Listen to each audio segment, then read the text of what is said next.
과 이렇게 인사합시다. 우리는 하나님 자녀 되었습니다. 네, 우리는 하나님 자녀 되었습니다. 정말 그렇게 믿으시나요? 예.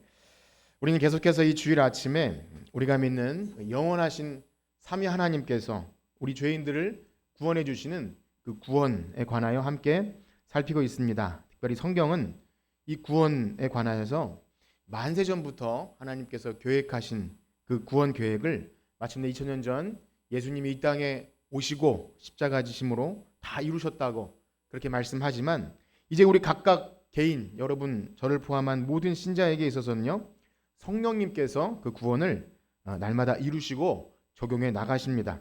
그래서 성경은 그 구원을 단순히 죽은 이후의 천당이라고만 말하지 않고 이미 이 땅에서 우리를 말씀으로 부르시고 또 거듭나게 하시고 회심시키시고 특별히 의롭다 하시고 또 자녀 삼아 주시고 거룩하게 하신 이 모든 이 구원의 서정들을 통해서 우리가 이미 이 땅에서 얻은 구원을 날마다 확신하고 또 그렇게 풍성하게 누리게 하시는 줄 우리는 믿습니다. 그래서 우리는 바로 그러한 구원의 서정 가운데 지난주까지 이 죄인을 의롭다 하신다는 그 칭의 문제를 함께 살폈습니다. 대략 어떤 내용인지 좀 기억이 되십니까? 우리가 의롭다, 교회 나와서 우리 이제 예수 믿고 의롭게 되었다 할 때 어떤 우리가 뭐 말을 할 수 있으면 좋을 것 같아요. 제가 한 3가지 정도로 요약해드리면 그 의인됨이 우리 안에서 이루어지는 어떠함이 아니라 우리 밖에서 전적인 하나님의 은혜로 외부에서 들어오는 거죠. 또 한 가지는 우리가 의인되었다는 것이 점진적인 과정이 아니라 단번에 법정에서 너 의인 그렇게 선포하듯이 선포되는 그런 개념이 있다는 것. 또 한 가지는 가장 중요하죠. 우리의 의인됨의 근거, 그 근거와 방법 무엇입니까? 예수님께서 하나님의 모든 율법의 요구에 순종하심으로 그것이 근거입니다. 다른 어떤 것이 아니라 하나님의 율법의 요구에 순종하신 그 획득하신 의가 우리의 의가 돼요. 무엇으로 의가 됩니까? 믿음으로. 예. 어렵지 않죠? 믿음으로 의가 돼요. 그래서 이것들을 우리가 이제 배웠습니다. 제가 지금 짧게 요약해 드렸는데 몇 주간 이것을 혹시 전혀 들어보지 못하신 분은 무슨 내용이지? 설명할 게 너무나 많은 건데 여러분들에게 요약해 드렸을 때 그래도 조금은 들리시죠? 예, 이것을 들을 때 그러니까 설교 말씀 듣거나 어디서 무슨 얘기를 들을 때 이것이 확장되는 개념이 이렇게 풍성해져요. 사도신경 하나만 외우셔도 그 안에 얼마나 어마어마한 내용들이 들어있는지 알면 때로는 좀 부끄럽지만 사도신경을 외우다가도 이게 울컥할 때가 있어요. 하나님이 이 엄청난 것들을 우리에게 주셨구나. 그런 은혜가 있기를 축복합니다. 자, 그래서 중요한 사실은요, 우리의 행위가 아닌 믿음으로 되었다는 것, 그리고 그 어떤 믿음에 다른 것도 덧붙일 수 없다. 그것을 확실히 기억해 두시고요. 혹 우리가 이 구원 서정에서 이렇게 생각할 수 있어요. 이 의롭다 하심에 대해서 이렇게 많은 것을 또 다룰 것이 있는가 의아하게 생각하실 분이 있을 줄 압니다. 그러나 이 칭의 교리는요, 그 개혁자들로부터 이 교회가 서고 넘어지는 너무 중요한 이것입니다. 그래서 이것이 오해될 때 이단들도 생겨나고요. 네, 우리 신앙생활에 우리 신앙과 삶의 행위에 굉장히 생기를 잃어버릴 수도 있어요. 어떤 율법적인 어떤 종교 행위를 하는 데 있어서 그것으로 구원을 얻는다고 착각하기도 하고요. 무엇보다 뭐가 가장 문제입니까? 마지막 심판대 앞에 섰을 때 너 의인이냐 죄인이냐 했을 때 이게 불확실하면 우리의 구원은 확신이 있습니까 없습니까? 불확실해요. 그러면 어떤 쪽으로 빠지냐면 뭔가 모르기 때문에 누군가 다른 어떤 것을 제시하면 그렇게 구원을 이룬 줄 알고 착각하게 되죠. 당연히 생기도 없고 어떤 이렇게 코에 끼어서 끌려가는 식으로 하는 것입니다. 자, 그렇습니다. 예, 우리가 이것을 확실히 할 때 이미 얻은 구원, 이것은 그냥 근거가 없는 게 아니라 예수 그리스도의 피로 하나님의 은혜로 값없이 믿음으로 주어졌음이 확실할 때 우리의 의인됨은 전혀 흔들리지 않을 줄 믿습니다. 자, 그래서 그렇게 말씀을 드리고, 네, 이런 오해가 있다 그랬죠. 물론 이런 비판이 있는 거죠. 행함이 아닌 믿음으로 의롭다함을 받게 된 당신들은 왜 삶이 그 모양이냐 하면서 어떤 성경 구절을 들이댑니까? 행함이 없는 믿음은 죽은 믿음이라 행함이 없으니까 당신들 믿음 가짜 아니냐 이렇게 말할 때 우린 당연히 의롭게 된 그 구원을 의라고만 말하지 않고 거룩하게 됨, 이 성화가 있다고 말씀드렸죠. 그래서 의롭게 된 자는 당연히 거룩한 삶이 열매로 나오게 되는 것입니다. 그래서 바로 성화인데요. 그런데요, 그 전에 이제 성화로 바로 넘어가도 좋지만 그 거룩한 삶을 살아내는 것조차 우리가 하는 게 아니에요. 그러니까 우리가 의지로 내가 거룩을 이루어 간다, 뭐 표현이 그렇게 나올 수 있지만 그것조차 우리는 그리스도와 연합 안에서 하나님과 우리가 어떤 관계가 되었는지 확실해야 거룩한 삶도 이루어지는 겁니다. 그래서 성경은요, 이 구원의 서정에서 중요한 한 가지 사실을 말씀해 주시는데, 이제 우리가 몇 주간 살펴볼 내용이 그건데요, 바로 예수님을 믿음으로 의롭다 한 그 사람들에게 바로 하나님의 자녀가 되는 권세를 주신 줄 믿습니다. 그렇습니다. 어떠하십니까? 여러분 하나님의 자녀인가요? 네, 이것이 확실하셔야 됩니다. 믿음이 있고 또 성경 지식을 많이 알고 또 뭐 지금 하는 이 구원의 서정이나 뭐 등등의 교리를 많이 아는 것과 상관없이 내가 하나님의 자녀라는 그 확신이 없다면 사실상 예배하러 나오는 것, 우리 일상의 삶에서 가장 큰 위로와 확신, 그것이 다 희미해집니다. 그렇습니다. 성령 하나님께서 우리에게 구원을 적용해 나갈 때 우리를 의롭다 하는데 그치지 않고 자녀 삼아 주셨다, 그렇게 말한다는 사실이 있다는 것이죠. 그런데 이 자녀됨이 우리가 듣기 좋은 소리로 이 소리로 이제 교회 나오셨으니까 우리 다 하나님 자녀지요, 우리 하나님의 아들 딸입니다, 그렇게 듣기 좋은 소리로 하는 그 정도 수준이 아니라는 거예요. 뭐 그것도 나쁘지 않지만 다 근거가 있는 소리지만 그 정도로 여길 것이 아닌 것이, 방금 말씀드린 대로 성경은 예수님을 영접한 자들에게 하나님의 자녀 이름뿐만이 아니라 그의 특권도 주셨고 그것이 그냥 이루어지는 것이 아니라 분명한 근거가 있다고 말씀하십니다. 우리 먼저 요한복음 1장 12절, 오늘 본문을 다시 한번 볼 텐데요. 요한복음 1장 12절입니다. 다 같이 한번 봉독하겠습니다. 시작. 영접하는 자 곧 그 이름을 믿는 자들에게는 하나님. 아멘. 여러분 우리는 예수님을 영접했고 이제 하나님의 자녀가 된 줄 믿습니다. 그렇게 자녀가 되는 권세를 주셨고요. 또 우리 갈라디아서나 로마서에 보면 믿음으로 의롭게 된 자들은 하나님의 아들이 된다, 이런 순서로 나갑니다. 또 우리가 얻은 그리스도의 속량이 아들의 명분을 얻게 한다. 우리 갈라디아서 말씀을 보겠는데요. 갈라디아서 3장 26절 한번 보겠습니다. 시작. 너희가 믿음으로 말미암아 그리스도 예수 안에서 하나님의 아들이 되었으니. 이번엔 4장 5절인데요. 갈라디아 4장 5절 시작. 율법 아래 있는 자들을 속량하시고 우리로 아들의 명분을 얻게 하려 하심이라. 아멘. 역시 아들만 남아서 혹시 우리 딸들이 훨씬 많은데 기분이 상하시지 않을지 모르지만 자녀라는 겁니다. 아들로 표현했지만 그런 거예요. 그 당시 문화와 거기에 맞춰서 이렇게 했지만 우리 다 하나님 안에서 우리 아들이나 딸이나 다 하나님 자녀인 것이죠. 근데 지금 이 갈라디아 말씀 읽은 것의 배경은 유념해야 될 사실은 요한복음과는 약간 그 결이 다르다는 것을 알 수 있습니다. 그냥 예수님을 영접하는 자라는 표현보다 어떤 명분, 또 속량, 그런 어떤 율법, 법적인 개념이 나와요. 그래서 바울은요, 로마서 8장 15절에 보면 우리를 아들됨을 양자라는 표현을 씁니다. 우리 8장 15절 한번 같이 읽어볼까요? 8장 15절 시작. 너희는 다시 무서워하는 종의 영을 받지 아니하고 양자의 영을 받았으므로 우리가 아빠 아버지라고 부르시느니라. 아멘. 자녀됨 했는데 우리가 또 하나님께 양자 되었다 하면 약간 또 좀 느낌이 떨어지죠. 어떻습니까? 우리가 양자, 우리나라에서 양자 하면 우리의 경험 세계 속에서는 조금 친자가 아닌, 그래서 고아원에서 입양됐다는가 뭐 이런 느낌이 있어서 별로 기분이 썩 좋진 않습니다. 그러나 이 로마 제국에서 이 로마 문화의 배경을 가지고 있는 그 로마 교회 성도들에게 바울이 양자라는 단어를 쓸 때는 그 개념이 우리가 가진 개념과는 완전히 달라요. 아주 특별한 법적인 지위를 갖게 됩니다.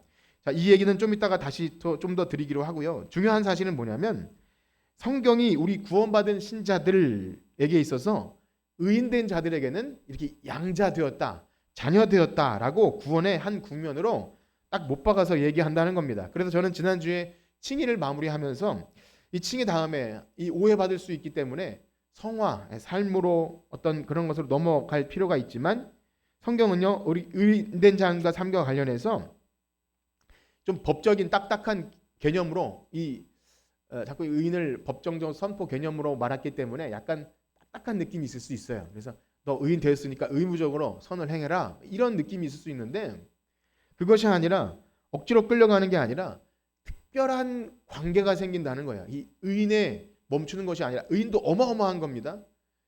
죄인에서 의인된 것도 어마어마한데 거기다가 더해서 하나님 자녀라는 특별한 관계 속으로 우리를 부르시는 거죠.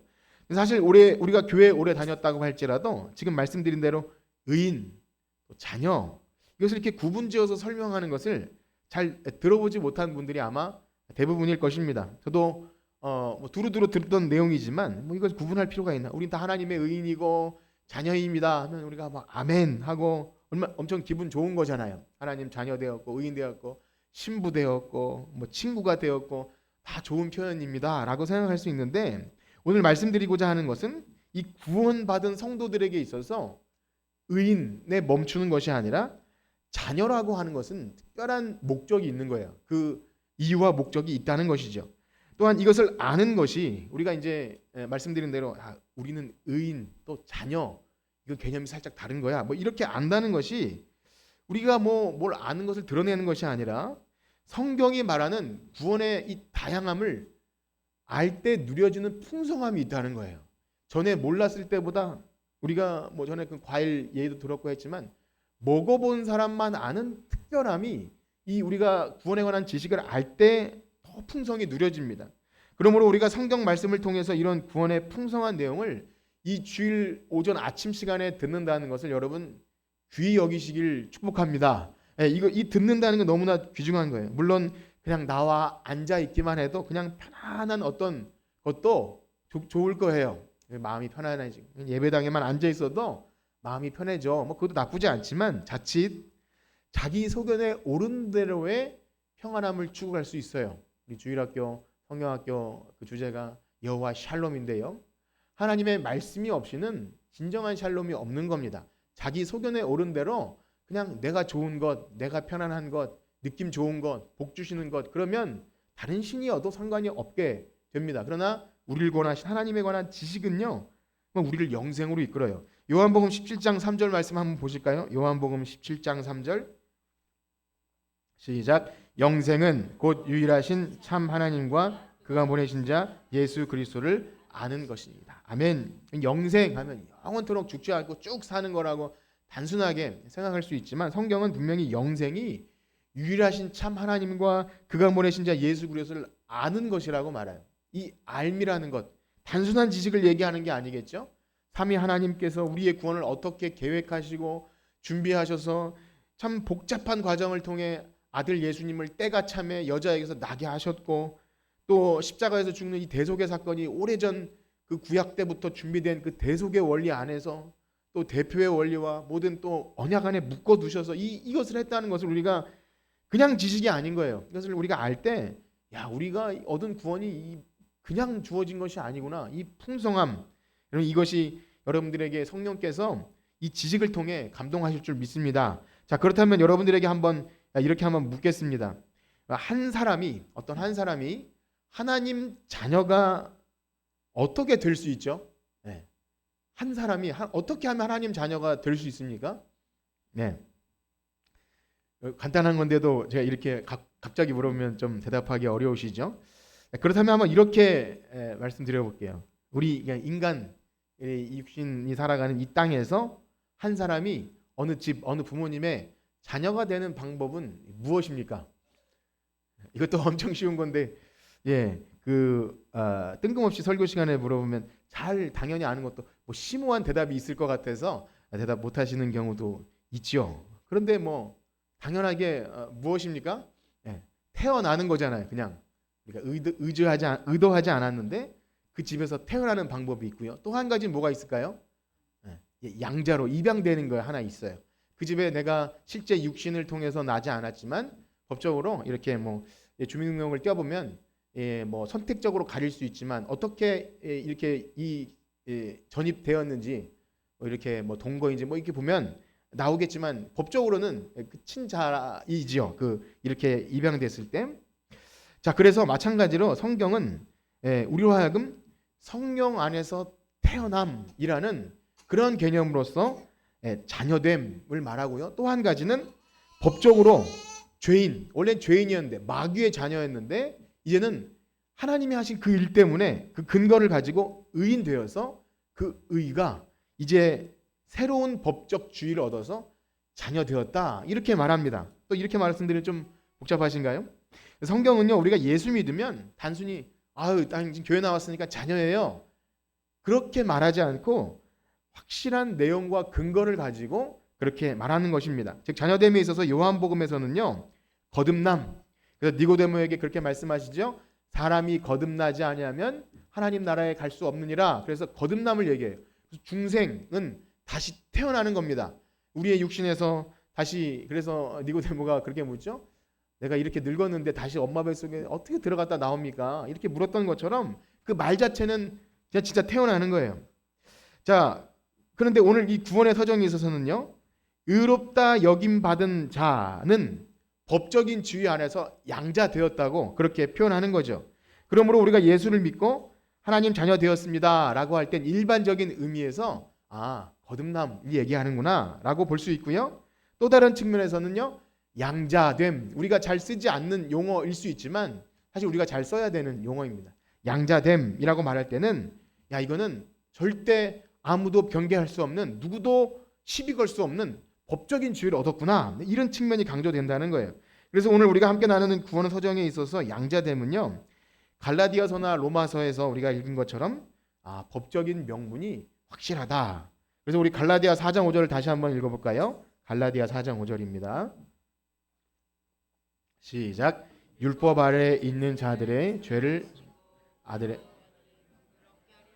아멘. 그래서 율법 아래 있는 자들, 또 법 얘기가 나오니까 좀 그렇지만 예수님이 다 이루신 그 율법의 요구에 순종으로 인해서 이제 율법 아래 있지 않고요, 속량하셨어요.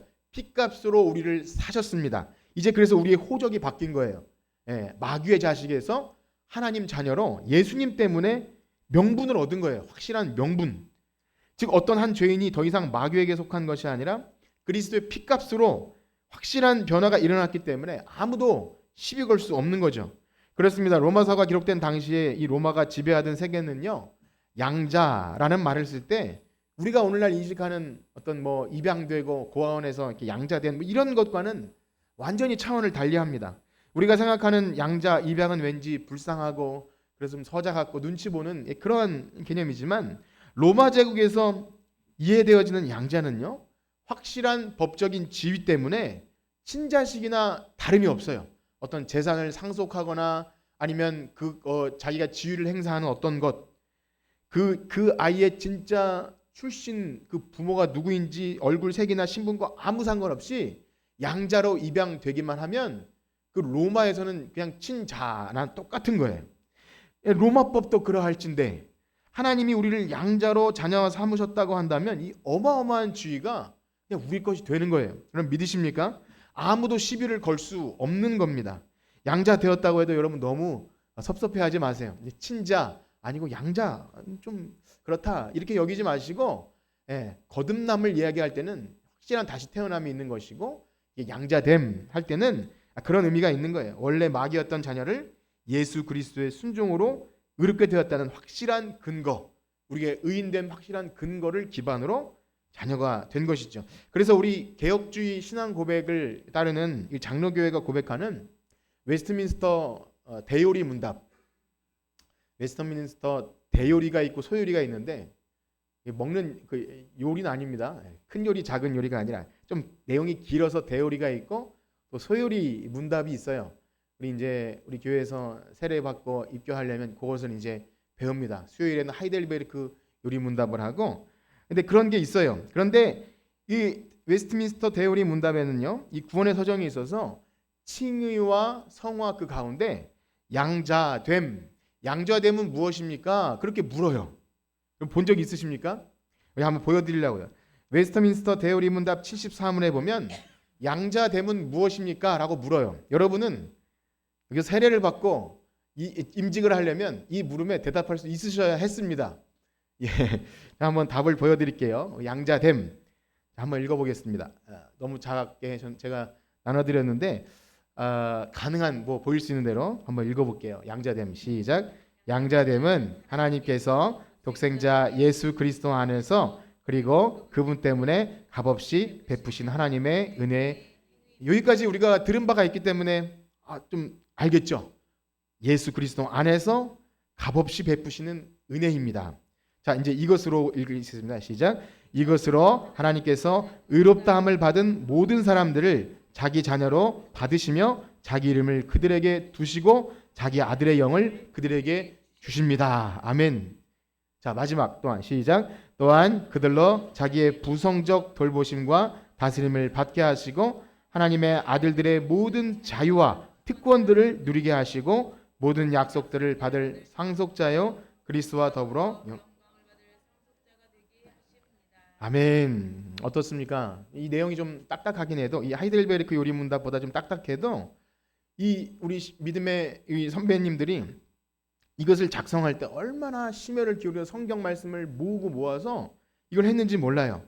구원받은 성도들로 이 양자됨의 복이 무엇인지를 좀 귀한 진리를 알아서 이 땅에 살아가면서 구원 얻은 성도가 위로와 확신을 갖기 위해 이 교리를 묻고 대답하게 하고 가르쳤어요. 그래서 이것을 알고 이 교리를 보면 교리를 보다가 은혜를 받아요.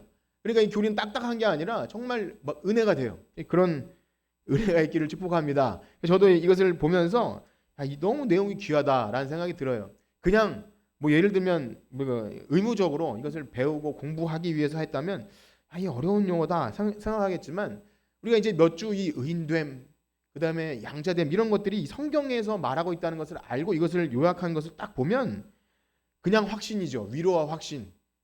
이 놀라운 특권을 우리에게 주셨구나.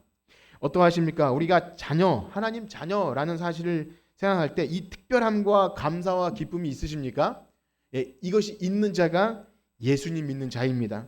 우리가 전에 마귀의 자녀였지만 정말 말도 안 되는 하나님 자녀의 신분을 얻었다는 사실, 거기다가 놀라운 또 특권까지 주세요. 자녀로서의 특권, 권세. 또 우리를 자녀 삼아 주시기 위해 그냥 하나님이 능력이 많으시다고 그냥 옛다 하고 준 게 아니라 너무 오랫동안 준비하셔서 주신 것, 그리고 그 하나님이 어떤 분이신지를 알 때 우리는 이것 때문에 내 구원은 확실하구나 이렇게 믿음을 갖게 됩니다. 이것은 예수 믿지 않은 자들은 결코 알 수 없는 겁니다. 우리가 하나님 자녀 되었다고 아무리 여러분들 좋아해도 믿지 않은 자들은 그래서 그게 밥 먹여줘? 이렇게 말할 수 있는 거예요. 그러나 사랑하는 성도 여러분, 이제 예수 믿는 자는요, 우리의 정체성이 간신히 죄인에서 의인된 것, 그걸 간신이라고 표현하면 너무 죄송한 말이지만 그냥 의인된 거기서 멈추는 것이 아니라 자녀 삼아 주신다는 거예요. 자녀 삼아 주셔서 넘치도록 은혜를 베풀어 주십니다.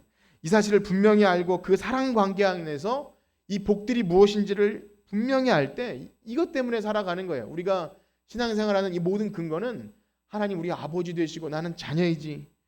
그 구약 성경에는 나는 너희의 하나님이 되고 너희는 내 백성이 될 것이라. 그게 하나님의 오랜 그 언약의 수건이잖아요. 그걸 하려고 그 구약에 많은 일들을 하신 거잖아요. 나는 너희 하나님이 되려고 너희를 애굽에서 불러냈고 너희는 내 자녀가 되기 위해서 이 언약을 지켜라 하셨는데 안 되니까 다시 새 언약을 주셔서 예수 그리스도를 보내셔서 이 엄청난 사실 안에 우리가 하나님 자녀가 된 것입니다. 만약 우리가 이것을 알지 못하거나 혹 별로 중요하게 여기지 않는다면 사실 그 사람은 예수를 믿지 않는 것과 별반 차이가 없는 것입니다. 그리고 아무리 교회에서 당신은 하나님의 자녀입니다, 사랑받기 위해 태어난 자녀입니다 해도 딱히 그렇게 기쁠 게 없는 거죠. 여러분 기쁘십니까? 예, 그냥 이 말이 나를 칭찬해 주려고 하는 말인가? 라고 여기신다면 이상한 거예요. 차라리 저 삼성가 재벌에 입양되는 게 더 나은 게 아닌가? 그럼 강남의 빌딩 몇 채, 아파트 몇 채 있는 그 집에 입양되게 해주세요라고 구하는 자, 혹은 당장 내 코앞에 닥친 문제가 더 급급한 사람은 당신 하나님의 자녀입니다라고 했을 때 그게 뭐가 중요한디? 하면서 그게 밥 먹여줘? 그렇게 기쁨이 안 될 수 있는 거예요. 이 땅에서 어떻게 살든 뭐 의인이든 자녀이든 그냥 죽어서 천국만 가면 된다고 생각하면서 믿음 생활하면 우리가 지금 현재 드리는 이 예배와 기도와 헌신은요 그냥 형식적일 수밖에 없어요. 하나님 아버지와 자녀 관계를 모르고 할 때는 그냥 멀리 있는 어떤 잘은 몰라도 희미한 어떤 신에게 내가 최선을 다하면 구원해 주시는 건가라는 그런 이미지로 우리를 하나님 그렇게 대하기를 원치 않으신다는 거예요. 구원에 있어서 너는 내 자녀다. 이것을 분명히 이해하는 것은 아주 핵심적입니다. 어떻습니까? 우리가 하나님께 예배하러 나올 때 이 자녀됨의 권세, 이 놀라운 특권을 가지고 하나님께 나오십니까? 그 사람이 믿는 사람입니다. 나를 너무나 잘 아시는 하나님이 있기 때문에 내가 자녀 되어서 오늘도 예배하러 나오셨습니까? 그렇다면 여러분들은 예수님을 믿는 사람들입니다. 혹시 여러분 가운데 자녀됨으로 인한 기쁨과 위로에 대해서 잘 모르겠다고 여기며 누리지 못한다면 사실 구원의 확신도 없는 것입니다.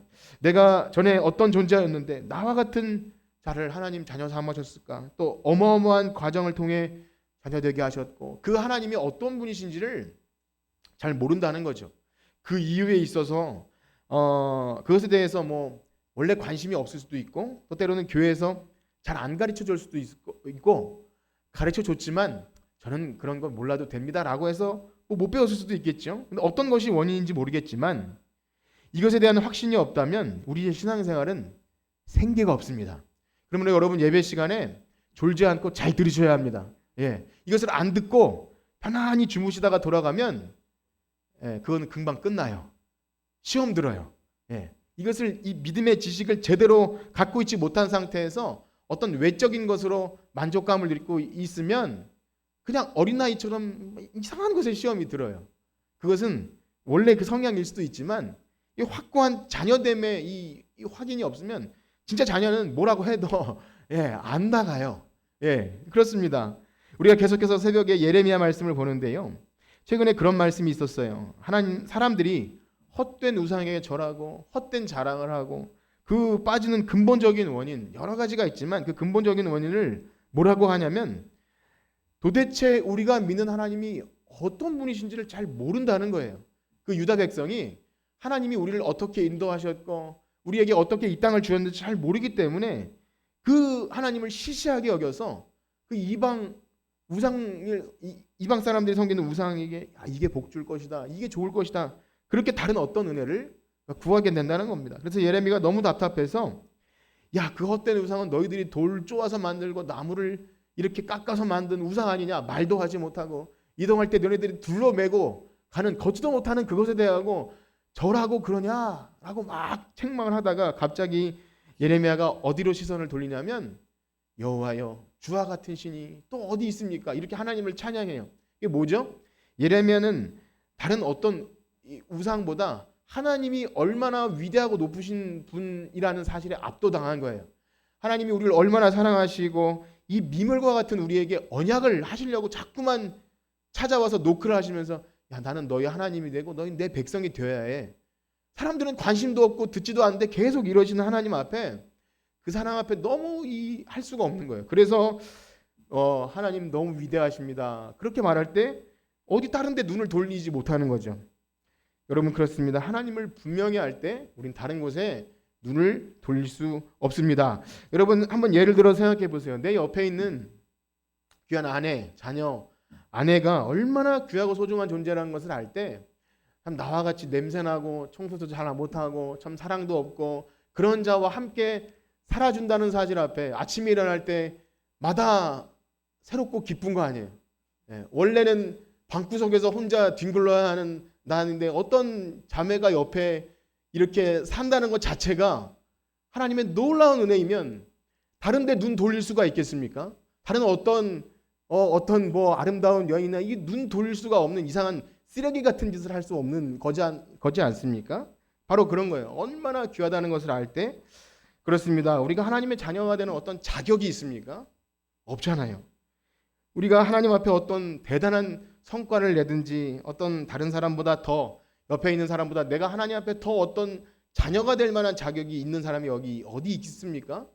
우리는 원래 본질상 진노의 자녀입니다. 마귀의 자녀였고 그냥 그렇게 죄와 친숙하게 지내다가 지옥 갈 수밖에 없는. 그래서 예수님 그렇게 말씀하시죠. 너희는 너희 아비 마귀의 자녀라. 그렇게 호통을 치세요. 그렇습니다. 예수님이 우리를 위해서 십자가에서 피 흘려 죽지 않았다면 과거에 우리는 그냥 사탄의 그 마귀의 자식입니다. 기분 나쁘십니까? 우리 마귀의 자식이에요. 예수님이 피 흘려 죽으시지 않았다면 우린 그냥 마귀의 자식으로 세상에서 그렇게 살다가 죽는 존재입니다. 그런데 우리 그런 비참한 조건에서 거룩하고 영원하신 하나님이 너를 내 자녀라 라고 하면 세상에 어떤 은혜와 이것을 비교하겠습니까? 엄청난 사실은 이 엄청난 사실은 애초에 믿지 않는 사람들에게는 이럴 수 있어요. 그게 뭔데? 하나님 자녀 되는 게 뭔데? 정말 하나님께서 그러나 정말 여러분들 하나님 계심을 믿고 그분의 아들을 보내서 우리를 죄의 사심을 믿고 의롭다 하심을 믿는 그 사람이라면 그것으로 모자라서 우리를 자녀 삼아 주었다 하면 이거 까무러치게 놀랄 참 사실 아닙니까? 그 은혜가 있기를 축복합니다. 사랑하는 성도 여러분, 우리가 이 세상을 살아가면서 경험하는 어떤 은혜와 복도 이것과 비교할 수 없는 거예요. 우리가 믿음 생활하면서 하나님이 내 기도를 들어주시고 우리의 발걸음을 인도하시고 또 우리의 생사와 복을 주관하시는 것을 믿는 그 근거도 우리가 자녀이기 때문입니다. 여러분 믿으십니까?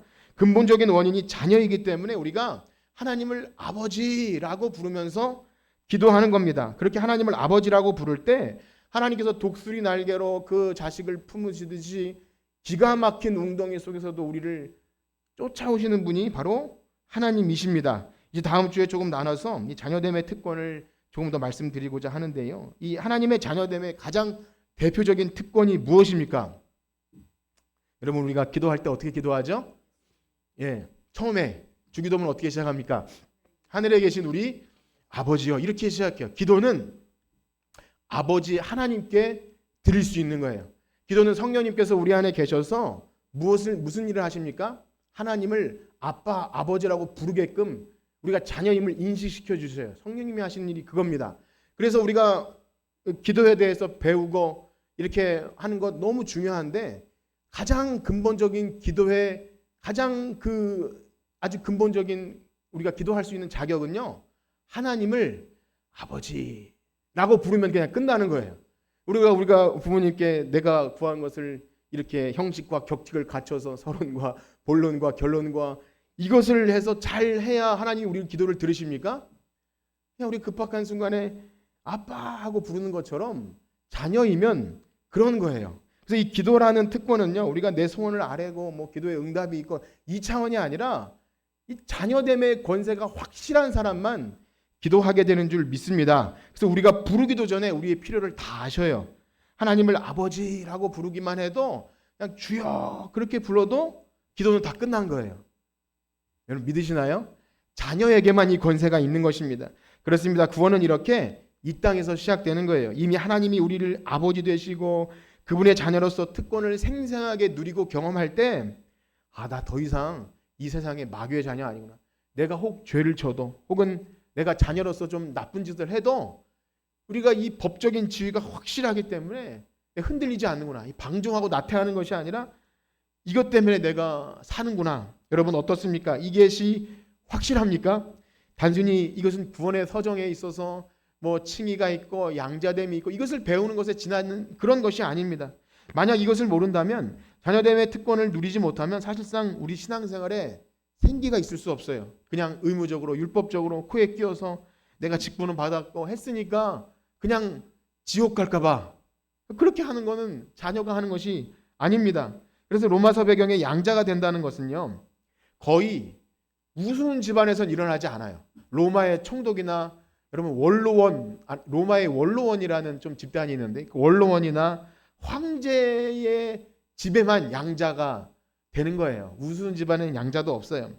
그래서 고전 영화 그 배너 영화 아시나요? 그 말 타고 쫓아가는 그 유명한 장면 있잖아요. 그 로마 콜로세움에서 막 아직까지 그 마차에 이렇게 뭔가 삐죽한 거 달아서 그 장면만 전차를 기억이 안 나는데 그 배경에는요 어떤 게 있냐면 원로원의 아들로 유대인 어떤 청년이 입양이 돼요.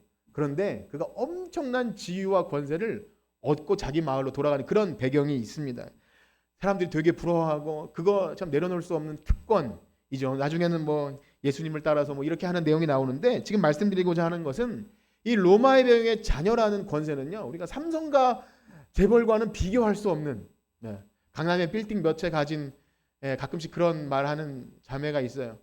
아, 내가 강남에 있는 아파트 있는 그 집으로 시집 갔으면 얼마나, 뭐 그런 말 하는데 그거 비교할 수 없는 하나님의 자녀.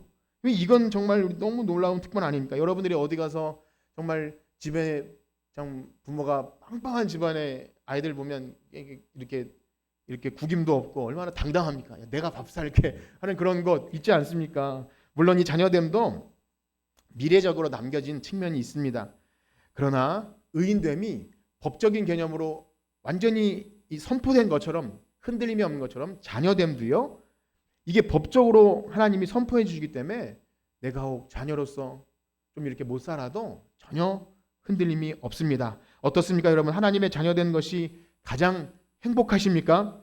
힘들고 어려울 때도 이 사실을 생각하면 힘이 나시고 그럽니까? 이게 하나님 자녀이고 하나님 믿는 사람입니다. 많은 사람들이 세상에 헛된 것을 가지고 자기 자랑을 삼잖아요. 위안을 삼고 이렇게 여러분 다 지나가고 건강이 쇠약해지고, 그때도 그런 말씀 드렸는데, 그 요양원 가면 교수님도 있고 박사도 있고 뭐 어마어마한 사람 있지만 뉴스 보면 그렇잖아요. 막 똥 못 싸게 하려고 똥기저귀 막 막아놓고 뭐 하여튼 그렇게 하는데 말도 못하고 그냥 누워 있는 게 인생 아닙니까? 다 그게 무슨 소용이에요? 내 학력이나 재산이나 유명인이나 내 통장 잔고와 또 집값이 뭐 부동산이 오르고 이게 뭔 상관이에요? 마지막 죽는 순간에 하나님의 자녀의 확신이 없다면 뭐 아무것도 아닌 것 아닙니까? 여러분, 우리 교회에서 이 자녀됨, 여러분 하나님 자녀입니다, 이건 우스운 얘기가 아니에요. 우리의 마음을 긍정적으로 자존감을 높여주기 위해서, 세상에서 잘 살기 위해서 이렇게 만들어낸 말이 아닙니다. 마인드 컨트롤이 아니에요. 이 자녀됨에 확실한 근거가 있습니다.